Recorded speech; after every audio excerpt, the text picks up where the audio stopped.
400 heads turn, and the string quartet stops mid-note. White chairs, white flowers, white lace on a woman I've never met. And him. I keep walking. The aisle stretches, longer than any aisle should. Every step echoes. Heels against stone, against silence, against 4 years of being invisible. The chairs are arranged in perfect rows. White wooden frames with cushions that probably cost more than my weekly grocery budget. 400 of them. 400 guests in silk and linen and expressions ranging from confused to horrified. Peonies. Everywhere, drowning the arch in pale pink and cream. Flowers imported from somewhere expensive, arranged by someone whose name probably appears in magazines. The scent is almost suffocating. Sweet and heavy and absolutely perfect. My dress is emerald green, not white, not cream, not anything that says guest or belong. Green like I wanted him to remember. Green like I refused to disappear into all that white. Thayer stands at the altar in a gray suit cut so precise it probably cost more than 6 months of my rent. His eyes, gray too, storm cloud gray, poet's eyes. Our daughter has his eyes. The bride clutches her bouquet like a weapon. White roses and peonies, trembling slightly in her manicured hands. Vintage lace. Family heirloom veil. Everything about her screams old money, careful breeding, approved bloodlines. I am none of those things. I'm the woman in heels I bought secondhand with an envelope in my purse and 4 years of silence burning in my chest. I'm the situation he tried to write a check for. I'm the mother of his child. And I'm walking into his $10 million wedding like I own every petal, every chair, every horrified gasp now rippling through 400 very important guests. Someone in the third row stands. His mother, Margaret Ashford. I've seen her exactly twice. Once over bone china teacups so thin you could see light through them. Once in the society pages announcing her son's engagement to a woman with the right last name. Same rigid posture. Same expression that could freeze champagne mid-pour. But I'm not looking at her. I'm looking at Thayer. The color drains. Stages. First, recognition. The shape of me. Familiar. Impossible. Then, confusion. Why is she here? How did she get in? Then understanding. Then pale. Not just gray suit pale.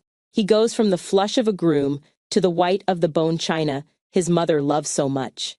Ghost pale. The kind of pale that tells everyone watching exactly what they need to know. He knows me. He knows why I'm here. Somewhere behind me, someone whispers the question everyone is thinking. Who is she? The envelope in my purse weighs almost nothing. A few sheets of paper.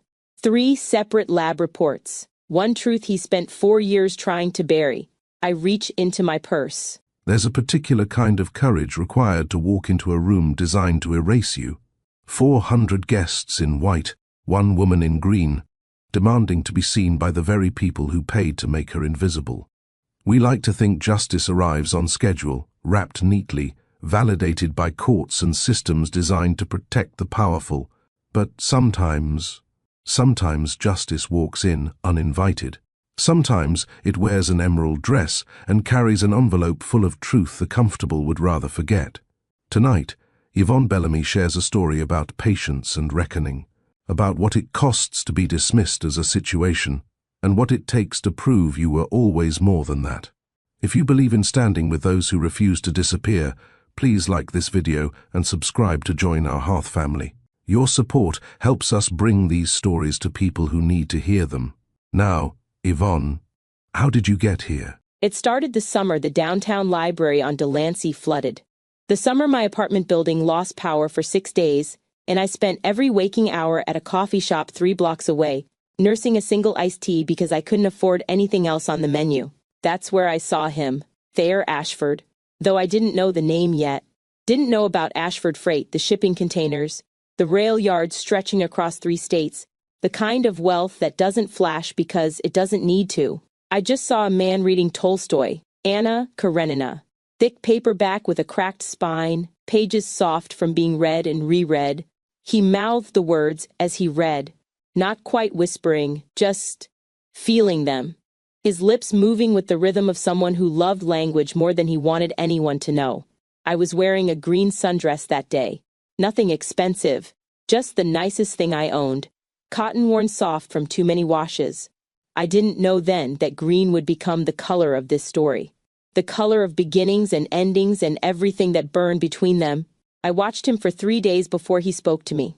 "You keep looking at my book." I'd been caught. No point pretending otherwise. "I've never seen anyone actually read Tolstoy for fun." He smiled. Not the practice smile I'd later learn he used for investors and family dinners and board meetings that decided other people's futures. Something softer, something real. "It's not fun," he said. "It's devastation. But the good kind."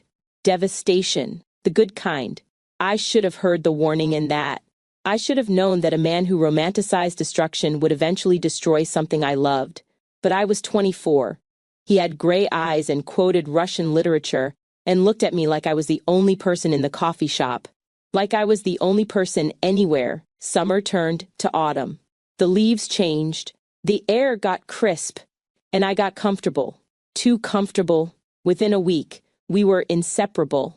Within a month, I'd stopped wondering why a man who drove a 10-year-old truck and wore the same 3 t-shirts kept mentioning places I'd never heard of. Places that turned out to be family compounds, private islands, vacation homes with names instead of addresses. Within 3 months, I met his mother, but that came later. First, there was the bubble. That's what he called it. Our bubble. The cabin upstate with well water and no cell service. The weekends when his phone stayed off and his family couldn't reach him. I didn't ask who nobody was. I was too busy feeling chosen. We were happy. I didn't know then that the lack of cell service wasn't about peace. It was about evidence. He wasn't hiding with me. He was hiding me. For 11 months, I was his world. For 11 months, I believed I was the reason he kept running from everything else. For 11 months, I was the world that disappeared. I learned who Thayer Ashford was in pieces. Like a puzzle I didn't know I was solving. The truck came first. A 10-year-old Ford with rust spots on the wheel wells.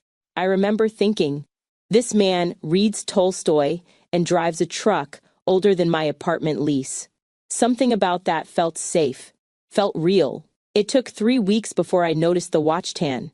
We were lying in my bed. Sheets from a discount store, radiator clanking like it was trying to escape the wall. And I traced the pale stripe on his left wrist, lighter than the rest of his skin by 2 shades. "What happened to your watch?" He didn't answer right away, just looked at the ceiling, at the water stain shaped like Florida that I'd stopped noticing years ago. "It's in a safety deposit box," he finally said. "My grandfather's, vintage, worth more than most people's cars." I waited for him to say more. He didn't. That should have been my first clue. Not the watch itself, but the way he said it. Like the weight of that inheritance was something he was trying to set down, even temporarily. Like being in my apartment with its clanking radiator and discount sheets was a relief from something heavy he carried everywhere else. I thought I was the relief. I told myself a lot of things. The Ashford name surfaced slowly. A magazine left on his coffee table. Forbes, with a shipping container on the cover and a headline about legacy logistics. A phone call he took in the other room, voice tight, words clipped. The way he changed the subject whenever I asked about his family, his jaw tightening almost imperceptibly. "They're complicated," he said once. We were driving back from the cabin, his hands tight on the wheel of that rusted Ford. Old money, old expectations, old everything. What kind of expectations? He laughed, but there was no humor in it. Just a hollow sound that dissipated into the hum of the engine. The kind where your entire life is planned before you're born. Who you'll marry, what you'll do, where you'll live. Every decision made by people who died before you existed. He glanced at me, something fragile in his expression, something that looked almost like fear. "That's why I like this, us. You're not part of the plan. I heard, you're special. You're different. You're chosen." What he was really saying was, "You're temporary. You're the escape. You're the rebellion I'll eventually have to end." But I didn't hear that. Not then. I only heard what I wanted to hear. I met his mother 11 months in. Margaret Ashford, tea at the family townhouse on the Upper East Side. A building so old and quiet that money had become invisible, just the natural state of things. The cups were bone china, thin enough to see light through. I held mine like it might shatter from my fingerprints alone, terrified that my hands would shake and give away everything I was trying to hide. She was polite, perfectly polite, every word measured, every smile calibrated to convey exactly the right amount of warmth without any actual heat behind it. She asked about my work. I was freelancing then, graphic design, barely scraping by, and nodded at my answers without really hearing them. But her eyes went to my boots, the ones I'd bought secondhand and had resoled twice, the leather cracking at the toe where I'd tried to polish over the damage. She looked at those boots for exactly 2 seconds. She didn't say anything, just looked, and in that look, I saw everything she thought of me, everything she'd already decided. And then she lifted her teacup, bone china, translucent, worth more than my rent, and changed the subject to the weather. The drive back to my apartment was quiet. Thayer's jaw was tight. "She liked you," he said finally. The words sounded rehearsed, hollow. I almost laughed. "Did she? She didn't hate you." That's the same thing. In my family, I should have heard it then. The warning, the inevitability, the way he talked about his family like a force of nature, something you weathered, not something you fought, something you couldn't escape, only postpone. I thought he was choosing me over them. I believed a lot of things back then. The test came back positive on a Tuesday. I sat on the edge of my bathtub, the one with the rust stain I could never scrub out no matter how hard I tried, staring at 2 pink lines until my eyes burned. 3 weeks late, but 2 pink lines don't lie. I called Thayer, told him we needed to talk. Something in my voice must have tipped him off because when he arrived at my apartment that evening, his jaw was already tight. That storm before the sky changes tension radiating off him like heat from pavement. We sat in my kitchen, yellow linoleum floor curling at the edges. The overhead light buzzed. A faucet dripped somewhere. The radiator clanked its familiar rhythm. I told him. He didn't say anything at first. Just sat there, hands flat on the table, staring at a point somewhere past my shoulder. I watched his face cycle through something I couldn't read. Shock? Maybe. Fear. Something else beneath it that looked almost like calculation. "I've been meaning to talk to you," he finally said. Not, "Are you okay?" Not, "What do we do?" Not, "I love you. I've been meaning to talk to you." The words that came next hit me in pieces. Fragments that didn't make sense until they did. A fellowship. Vienna. 18 months overseas. His father had arranged it. A position at their European headquarters. Company restructuring required an Ashford on the ground. Required him specifically. Disgust, he said, like he'd had no part in it. Like the decision had happened to him while he was looking the other way. Disgust? I repeated. With who? He looked at the table, at his hands, at the curling linoleum, anywhere but at me, my family, and Waverly. The name landed like a slap, sharp and sudden and leaving a mark I could feel spreading across my chest. Waverly Crane, he continued, voice flat, almost rehearsed. Shipping money, old family friends. Our fathers have been talking for years about consolidating interests, consolidating, like she was a business acquisition, like their relationship was a merger drafted by accountants and lawyers. Talking, I said. My voice sounded strange, distant. Or planning? Yvonne? Have you been seeing her while you've been with me? It wasn't. He stopped, ran a hand through his hair, tried again. Nothing happened. But there were expectations, dinners, events, things I couldn't avoid without causing problems. Couldn't avoid. I pressed my hand flat against my stomach, against the cluster of cells that didn't know yet what kind of world it was entering. And now, Vienna, her? It's been discussed, he said again. That word, discussed, like his entire life was a meeting he attended but didn't run, like he was just a passenger in his own existence. Agreed. Discussed. Agreed. Our 11 months together, the cabin, the bubble, The way he looked at me like I was solid ground in his liquid world. None of it had changed anything. The plan had always been the plan. I was just the detour, the scenic route before the highway. I'm pregnant, I said again. Slower this time, making sure each syllable landed, making sure he heard it. His face did something complicated. Pain, maybe, or the performance of pain. I couldn't tell anymore which parts of him were real. There's a fund, he said quietly, almost a whisper. For situations. I felt the word land in my chest like a stone dropped into still water. Situations, I repeated. That's not what He ran his hands through his hair again. That gesture I used to love, used to find endearing. Now it just looked like a man trying to escape his own skin. There's a check. 20,000. It's just to help. With whatever you decide.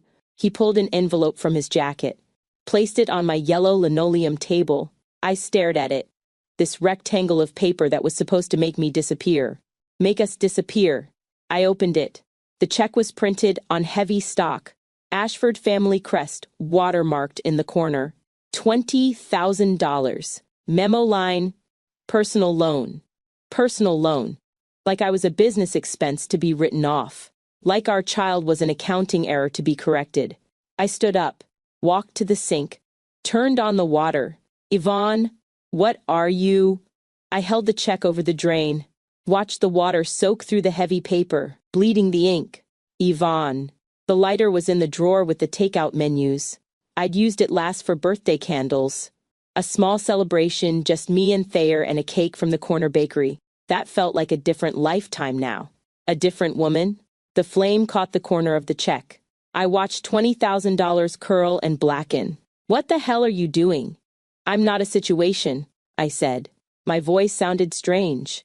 Calm, hollow, like it belonged to someone else. And I'm not alone. The ashes ran gray and black down the drain. The water carried them away. $20,000. Gone. He left 20 minutes later. No fight. No tears. No dramatic exit. Just gone. The door clicked shut, and I stood in my kitchen with the smell of smoke and the sound of that clanking radiator and a future I couldn't see. 3 months later, I saw the announcement. Society pages, Waverly Crane and Thayer Ashford. Engaged. The photo showed her hand on his chest, a vintage ring catching the light. Her smile was perfect. Practiced. The smile of someone who'd been training for this moment her entire life. I was 6 months pregnant, sitting in a laundromat because my building's machines were broken again. My belly pressed against the plastic chair as I stared at the magazine someone had left behind. She was wearing pearls. He was wearing the smile I used to think was real. I put my hand on my stomach, felt the kick. Sharp, insistent, alive. Something hardened inside me. Not anger. Not yet. Something colder. Something patient. Something that would wait as long as it needed to wait. I looked at my swelling belly, at the proof of everything he'd tried to pay away, and felt the last of my hope curl and blacken. Just like that check. Gone. $20,000 burning in a sink when you have almost nothing. The violence of that word, situations, the way it erases a heartbeat, a future, a child not yet born, reducing everything to a problem that money can solve. There's a particular kind of dignity in refusing money that would make your silence easier to buy, impractical, maybe even foolish. But some prices are too high, even when the practical choice is obvious. If you believe in standing with those who refuse to disappear quietly, please subscribe and like this video. Your support helps these stories find the people who need to hear them. I looked at my swelling belly and felt something harden where hope used to live. I named her Poet, not after anyone, not a family name or a saint or a grandmother I'd never met, just the word itself. I wanted her name to mean something about beauty, about finding the right words when the world gives you the wrong ones, about making something lasting out of thin air. She was born in October, 7 pounds, 4 ounces, gray eyes that the nurses called storm clouds when they first saw them. Thayer's eyes. I held her in that hospital bed, exhausted, alone, terrified. and watched her look up at me with his eyes in her face, and I felt something crack open in my chest.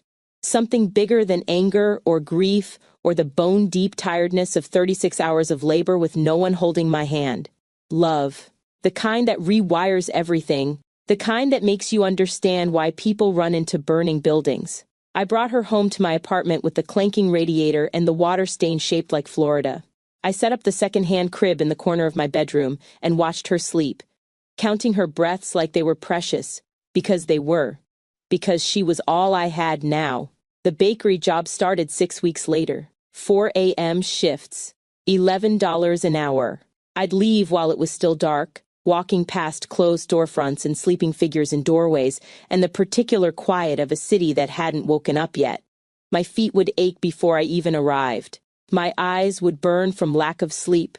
But I kept going. Every morning, because she needed me to. Gloria watched Poet while I worked. She lived 2 floors down. 73 years old, retired seamstress. She charged me almost nothing. Said she liked having a baby in the apartment again. I'd come home at noon to find them in Gloria's kitchen, Poet in a high chair with food smeared across her cheeks, both of them laughing at something only they understood. Those afternoons kept me alive. Those small moments of someone else loving my daughter. $40 a week. That's what I had left after rent, after utilities, after formula and diapers. $40 for everything else. For food. For emergencies. For any fragment of a life outside survival. I applied to nursing programs, waitlisted twice, rejected once. The rejection letter said something about incomplete prerequisites, but what it really meant was, you can't afford this. Not the tuition, not the time. I called Thayer once. The number was disconnected. No forwarding message, just silence where his voice used to be. I wrote him a letter, sent it to the Ashford townhouse on the Upper East Side, the one with the bone china teacups and his mother's measuring eyes. I wrote about Poet, about her gray eyes and her first smile and the way she grabbed at everything with fierce determination. The letter came back unopened. Return to sender stamped across my handwriting in red ink. I never found out who made that decision. Him, his mother, some assistant trained to intercept inconvenient mail. It didn't matter. The message was clear. We didn't exist. Poet asked about her father when she was 3. We were walking home from Gloria's apartment, her hand small and warm in mine, when she looked up at me with those gray eyes. Mama, where's my daddy? I stopped walking, knelt down on the sidewalk so I was at her level. A man in a suit stepped around us, annoyed at the obstruction. I didn't care. He lives far away, I said. The words felt like glass in my throat, sharp and dangerous. But he has your eyes. She thought about this, then nodded, satisfied with an answer that explained nothing. Children are like that. They trust you to tell them what they need to know. They don't realize yet that adults lie all the time.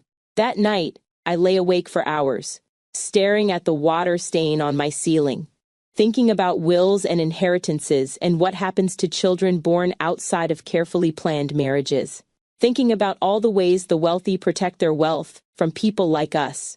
The legal notice arrived 2 months later, addressed to the previous tenant, someone named Richardson who'd moved out years before I'd signed my lease. I should have written wrong address and put it back in the mailbox. I didn't. The notice was about property distribution, a contested will, some family I didn't know fighting over assets I couldn't imagine. But one phrase caught my attention. All surviving descendants, regardless of legitimacy. Regardless of legitimacy, I couldn't stop thinking about it. Those 3 words circling in my mind like birds that wouldn't land. The library on Delancey had public computers. The same library that had flooded the summer I met Thayer. Rebuilt now. I sat at a cracked plastic desk and started researching. 3 weeks. That's how long it took. 3 weeks of nursing Poet through a cold and working bakery shifts, and spending every spare hour scrolling through legal databases and public records and the kind of documents that aren't meant to be found by people like me. 3 weeks of staying until the library closed, then going home to dream about trust funds and inheritance law. The Ashford Family Trust, established 1962.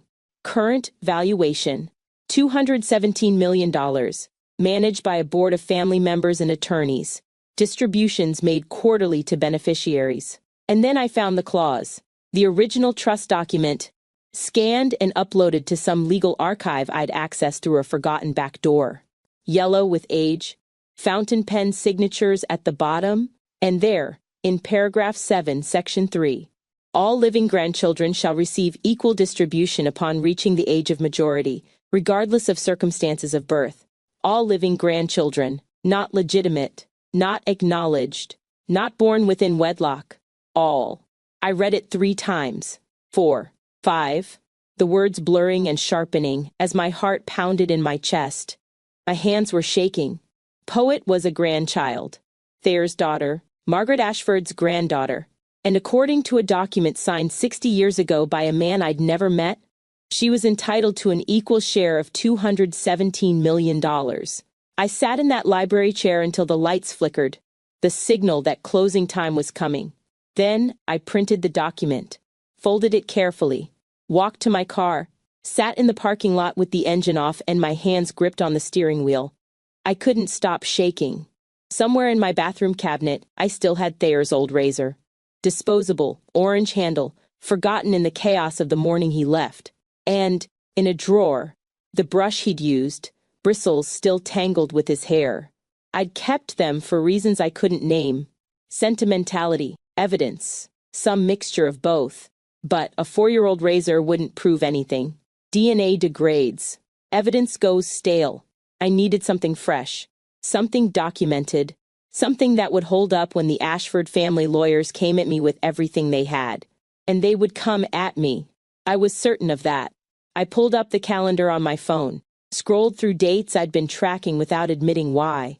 Thayer and Waverly, their wedding, the event that had been all over the society pages for months. June 14th, the Ashford compound. The family called it the Hartford Estate, 17 acres in Fairfield County, $10 million in projected costs according to a magazine profile I'd read in another laundromat, another lifetime ago. 8 months away. I had 8 months to figure out how to walk into a $10 million wedding and prove that the groom had a daughter he'd paid $20,000 to forget. I started the car, drove home, checked on Poet sleeping in her bed, gray eyes closed, chest rising and falling, dreaming dreams I couldn't see. 8 months. I could do a lot in 8 months. I became a student of Waverly Crane. Not out of jealousy, not anymore. That fire had burned down to something colder, more useful. I needed to understand the world I was about to walk into. And she was my textbook. The wedding registry was public. Waterford crystal, fret linens, a honeymoon fund for Bora Bora that had already collected $40,000 in contributions. I scrolled through it on my phone during Poet's nap times, memorizing the texture of a life I'd never touch. Waverly herself was easy to research. Shipping money, like Thayer had said. Father dead when she was 19. She'd inherited 3 board seats and a careful smile that never quite reached her eyes in any photograph I could find. I didn't hate her. I wanted to. It would have been easier, cleaner. But she wasn't the one who'd left a check on my kitchen counter. She wasn't the one who'd called our daughter a situation. She was just the plan, the approved choice. The Hartford estate was harder to research. 17 acres in Fairfield County, main house, guest house, stables, a garden that had been featured in architectural magazines, security systems, staff, the kind of infrastructure designed to keep the wrong people out. People like me. 8 months became 6. 6 became 3. I worked extra shifts at the bakery, picked up freelance design work on the side, logos for small businesses, wedding invitations for people who couldn't afford the fancy studios. Every spare dollar went into an envelope I kept hidden behind my winter coats in the back of my closet. The envelope was labeled June. The lawyer's office was in the Bronx. 3rd floor of a building with a broken elevator and water stains on the ceiling that made me think of home. Her name was Patricia Vance, 50-something, no nonsense. I showed her the trust document, the birth certificate, the photos of Poet with her storm cloud eyes and her father's chin. She studied everything for a long time, turning pages, making notes, her face revealing nothing. DNA from a 4-year-old razor is degraded, she finally said. Same with old hair samples. It might establish possibility, but it won't hold up against a legal challenge. The Ashfords will have the best attorneys money can buy. You need ironclad proof. I know. Fresh samples, multiple labs, chain of custody documented every step of the way. She looked at me over her reading glasses.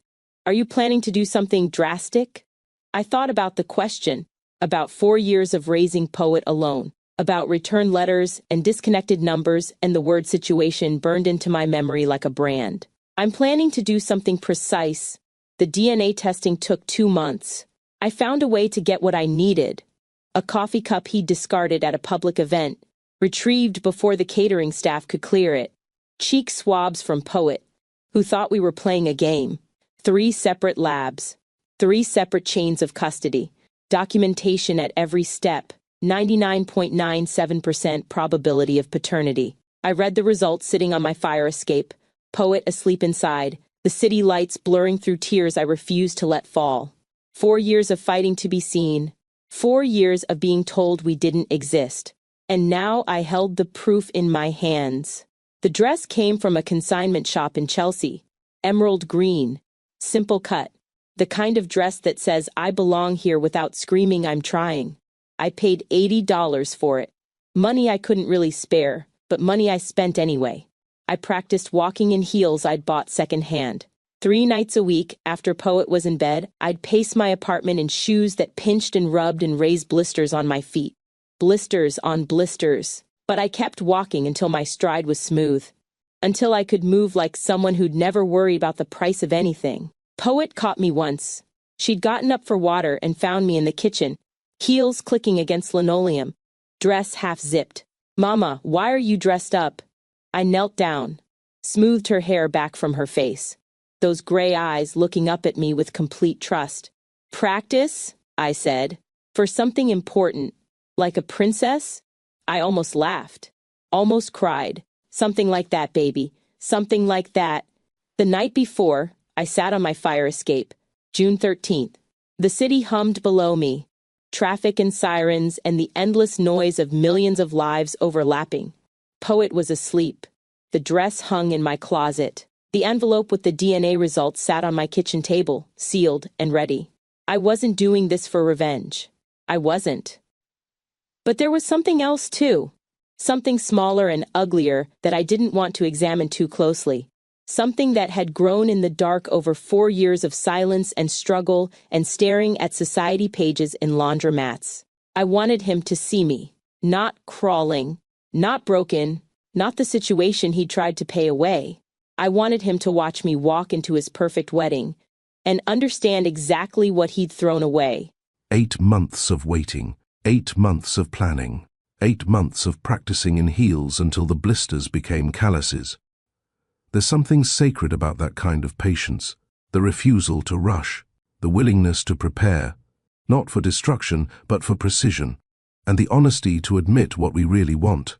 Justice for a child, yes, but also something smaller, something sharper, the need to be seen by the person who made us invisible.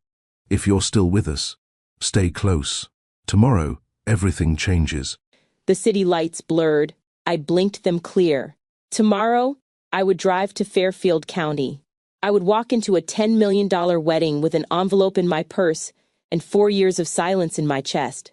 Tomorrow, Thayer Ashford would see me, and he would finally understand that some situations refuse to stay buried.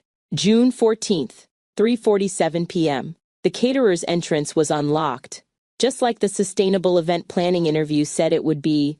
Staff coming and going all afternoon. Too many faces to track. Too much chaos to notice one woman in an emerald dress walking like she belonged. The service corridor smelled like warming trays and fresh herbs and expensive things being prepared for expensive people. Stainless steel prep tables lined the walls, gleaming under harsh overhead lights. Servers in black vests rushed past me carrying champagne flutes on silver trays. Nobody making eye contact, everyone focused on their own small piece of the machine. My heels clicked against concrete. Confident, measured, the same rhythm I'd practiced 100 times on yellow linoleum. Now I was doing it for real. Through a service window, I caught my first glimpse of the main garden. 400 white chairs arranged in perfect rows, each one draped in fabric that probably cost more than my electricity bill. The peony arch I'd seen in magazine spreads rose at the far end. Pale pink and cream, drowning in flowers, champagne already flowing among guests who milled about in clusters, air kissing cheeks, adjusting cufflinks, performing wealth for each other. I kept walking. The guest house bathroom was empty. I locked the door behind me and looked at my reflection in a mirror framed with antique gold, tarnished in the corners in a way that suggested age rather than neglect. Emerald green dress, $80, consignment shop, Chelsea, heels that had given me blisters for months before my feet finally surrendered to them.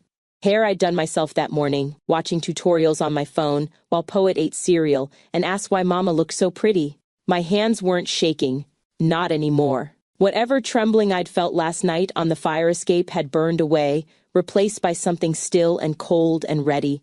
I opened my purse, checked the envelope for the 100th time. $4,000, that's what this had cost. 3 separate labs, chain of custody documented at every step, notarized statements, expert analysis, 99.97% probability of paternity. The paper felt thin in my fingers, almost weightless. But the truth inside, that was heavy enough to shake foundations, heavy enough to crack open a dynasty built on silence and carefully managed appearances. 3:56 p.m. Through the bathroom window, I heard the string quartet begin. Pachelbel's Canon, the same song playing at every wedding I'd ever attended. Timeless and elegant and utterly predictable. The Ashfords probably thought it was classic. I thought it was fitting. I smoothed my dress, checked my reflection one final time, unlocked the door, stepped out into the afternoon light. The stone path curved toward the garden, lined with boxwood hedges trimmed with surgical precision. Not a single branch out of place, not a single leaf where it shouldn't be. This was a world where everything had its proper position, its designated role. And I was about to disrupt all of it. A security guard stood near the guest house entrance. Broad shoulders, earpiece, the look of someone paid to notice things that didn't belong. He turned as I approached. He looked at me.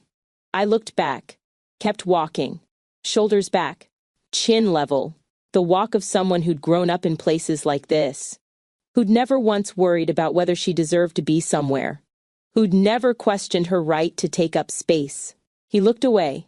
I didn't belong, but I walked like I did, and in a world built on appearances, on performance, on the careful management of surfaces, that was enough. The ceremony had started by the time I reached the back row. The officiant's voice drifted over the crowd. Something about love and patience and the joining of 2 families, 2 legacies, 2 fortunes merging into one. The words blurred together. I wasn't listening to the sermon. I was looking at the altar. Waverly stood in vintage lace, a family heirloom veil cascading down her back like a waterfall of silk and history. Her bouquet trembled slightly in her hands. Nerves, probably, or perhaps the weight of a moment she'd been preparing for since birth. She was beautiful, composed, everything an Ashford bride was supposed to be. And next to her, Thayer. Gray suit, gray eyes. The same face I'd traced with my fingers in a bed with discount sheets and a clanking radiator. The same jaw I'd watched clench when he talked about his family and their expectations. The same man who'd handed me a check and called our daughter a situation. Poet's eyes in his face. I started walking, not running, not rushing. Just walking, down the center aisle, one heel in front of the other. The rhythm I'd practiced until my feet bled and my neighbors complained, and my daughter asked why Mama kept walking in circles. 400 heads turned. The string quartet stopped mid-note. The violinist's bow frozen in the air. Waverly's mother stood up from the front row, face contorted with something between confusion and outrage. A murmur rippled through the crowd. Whispers and gasps and the particular electric silence of people who don't know what they're witnessing, but know they'll be talking about it for years. I wasn't looking at any of them. I was looking at Thayer. Recognition hit him in stages. First, the shape of my face. Familiar, wrong, impossible in this context. Then the dress. Green, the same color I'd worn the day we met. Then the meaning of my presence, crashing over him like a wave. The color drained from his face, First pale, then gray, like his suit, like his eyes. Then the kind of white that tells everyone watching exactly what they need to know about the man at the altar. He knew me. He knew why I was here. I stopped 5 feet from where he stood, close enough to see the vein pulsing in his temple, close enough to see Waverly's knuckles going white around her bouquet, close enough to see his mother rising from her seat in the front row, that bone china composure finally showing cracks. The silence was absolute. 400 people holding their breath. Millions of dollars worth of peonies and champagne, and carefully curated perfection. Frozen around me like a photograph. Hello, Thayer. My voice carried in the sudden stillness. The acoustics were excellent. This kind of money buys good sound design. He opened his mouth. Closed it. No words came out. I'm sorry to interrupt. I wasn't sorry. Not even a little. But I believe you forgot something. I reached into my purse. My fingers closed around the envelope. The paper was smooth, cool, lighter than everything it contained. 4 years of silence. 4 years of struggle. 4 years of gray eyes staring back at me every morning from my daughter's face. All of it. In my hands. I pulled out the envelope, and I watched Thayer Ashford's perfect world begin to crack. I held the envelope out in front of me. Steady hands. Steady voice. Our daughter, I said. Poet. She's 4 years old. She has your eyes. The words landed like stones dropped into still water. Ripples spreading outward through 400 guests. Whispers starting. Phones appearing. Raised. Recording. Capturing every second of this moment for posterity. For gossip. For whatever came next. Thayer stared at the envelope. He didn't reach for it. His hands stayed frozen at his sides, like moving them might make this real.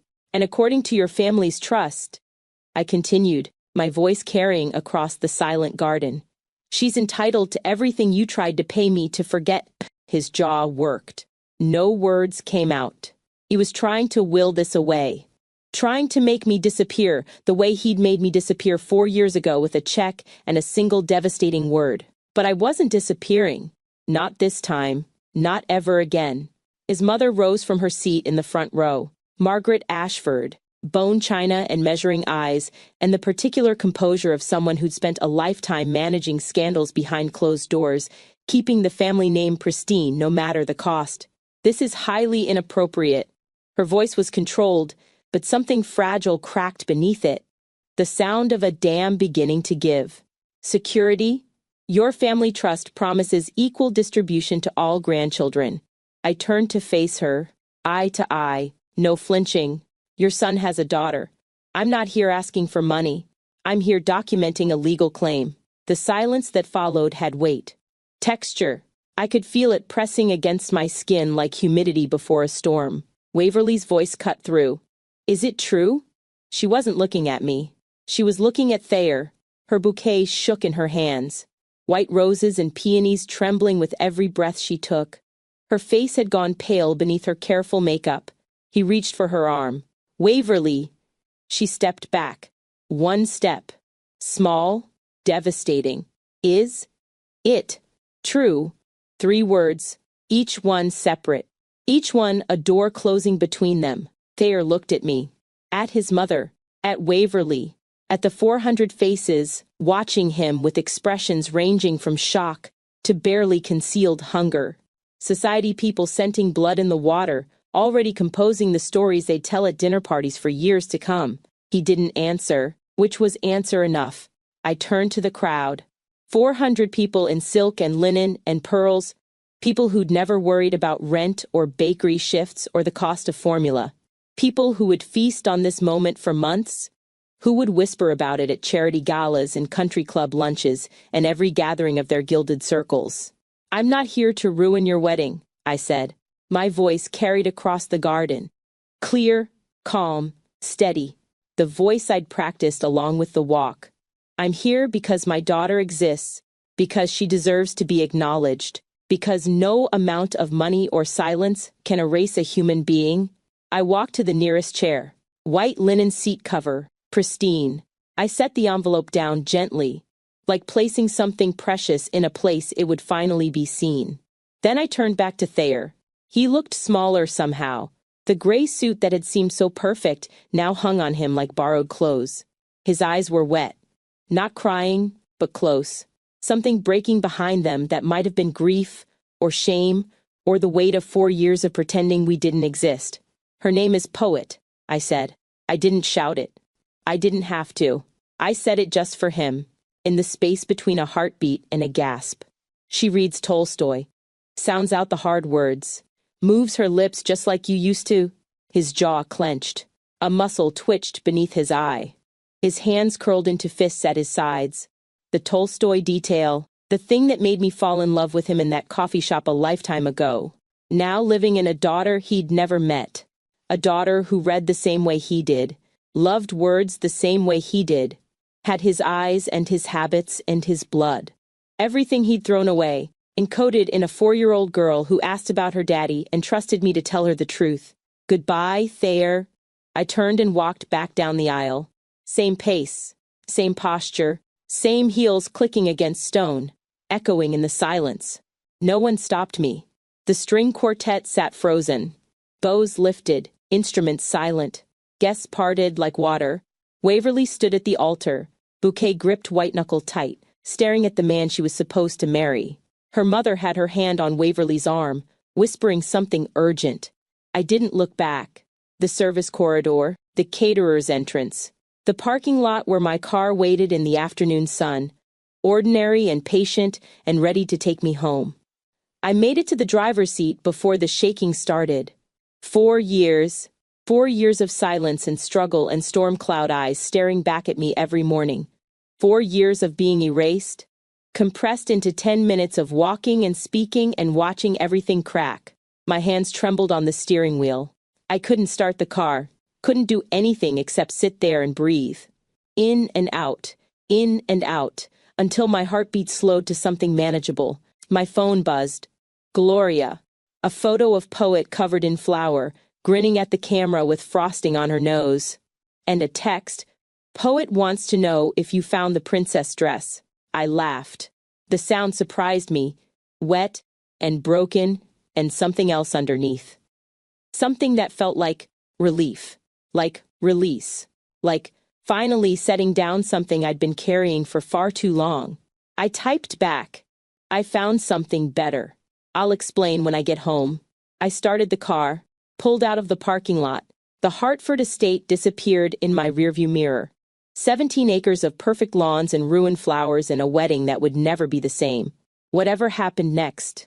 The lawyers, the fight, the Ashford family machine grinding into motion?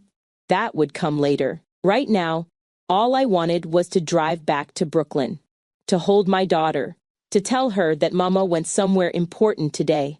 The city rose up ahead of me. Traffic and noise and the particular chaos of millions of lives overlapping and intersecting and going on regardless of what had just happened in a garden in Fairfield County. Behind me, the wedding sat in the afternoon light. The string quartet would eventually start playing again, or they wouldn't. The guests would eventually stop whispering, or they wouldn't. Waverly would eventually decide whether to marry him or she wouldn't. But that was their story now, their reckoning. Mine was just beginning. I drove toward Brooklyn, toward Poet, toward whatever came next. There's something about driving away, the trembling finally releasing, the laughter that breaks through tears. A 4-year-old asking about princess dresses while her mother just walked into a world that tried to erase them both. Yvonne didn't go looking for revenge. She went looking for recognition, for her daughter, for the legal claim that might change both their lives. Sometimes the bravest thing isn't the dramatic moment. It's the drive home afterward. It's explaining to a 4-year-old covered in flour that Mama found something better than a princess dress. Thank you, Yvonne, for sharing this with us. And thank you for staying until the end. If this story meant something to you, please like and subscribe. Share it with someone who needs to hear that some situations refuse to stay buried. Until next time, stay close to the hearth.